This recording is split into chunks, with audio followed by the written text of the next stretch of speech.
To know what, if you could have a time machine that goes either forward or backwards in time only, which one would you choose and why? I'd go backwards. Oh, there's my phone. I would go backwards. One, I'm a history major and I like old things. And also, I want to go to Pompeii and see if I can outrun the volcano. Yeah.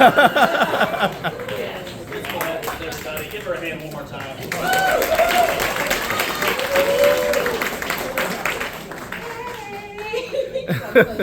Come closer. There you go.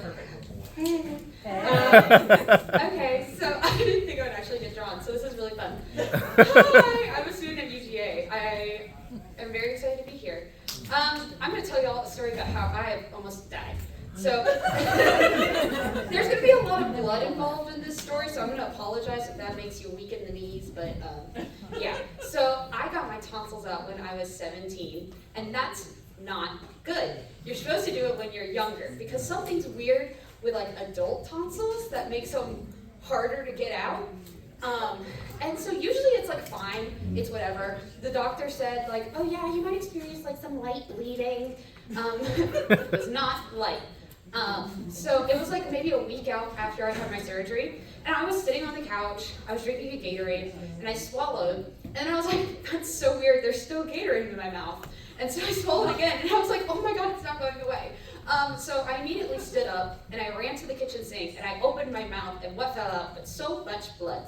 Like, a lot. And then I with my mouth open, I called out for my mom. I was like, Mom, help! And she like turned around, and she was like, whoop! So immediately she like called her friend that's a nurse practitioner. She was like, hey, what do we do? Like, blood is gushing out of her mouth. And she was like, well, you could like take her to the ER. It's like, yes, that is the only solution actually. So we got in my mom's cart. I was holding a Kroger bag just to open my mouth into. Covered in blood, actually. Left the garage door open, the door to the house open, immediately started driving. My mom was freaking out a lot more than I was. She was like, of course she was, she's my mom. But she was like hyperventilating the whole way, and I was just like, and so the real fun part gets to when we get to the ER. And I have to wait for at least 5 whole minutes before they acknowledge that I'm there. It's completely empty in the ER, so I don't know what's happening. So they're finally like, okay, you can come in. And so they're like, okay, so what's the problem? And I looked them dead in the eyes, holding my Kroger bag of blood, and I'm like, take a guess. Because blood is still coming out of my mouth, interestingly enough.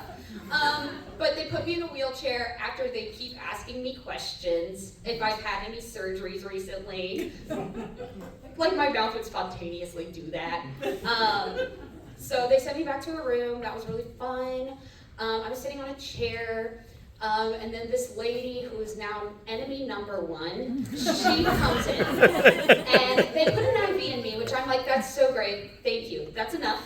And they're like, no, it's not. We're actually going to take more blood from you. And I'm like, perfect, take this bag, it's full of it. And apparently that wasn't fresh enough because they went for the veins. And so my memory stops somewhere along here, and so this is word of mouth from my mother. So I remember looking at the lady and being like, please don't.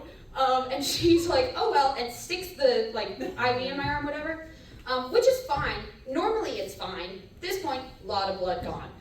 So I pass out immediately after I say, ow. And so, yeah, pass out. I feel the bed go back. And then I don't remember anything else, but apparently I started seizing, which I didn't know I could do that.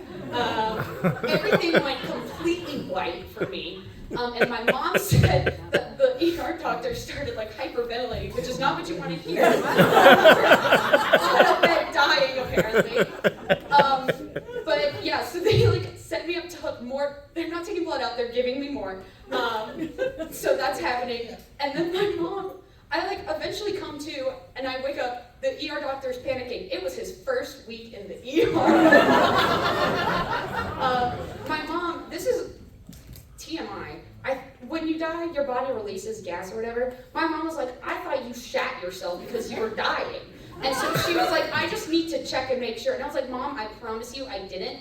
Everything except for the pounds of blood I lost is still in my body, so please don't embarrass me in front of the ER doctor. She embarrassed me in front of the ER doctor, and I wanted to die a second time. But I do believe I met God in that moment, shortly after. And then I felt so much better afterwards, actually, so I don't know, maybe it was an okay experience. I don't know.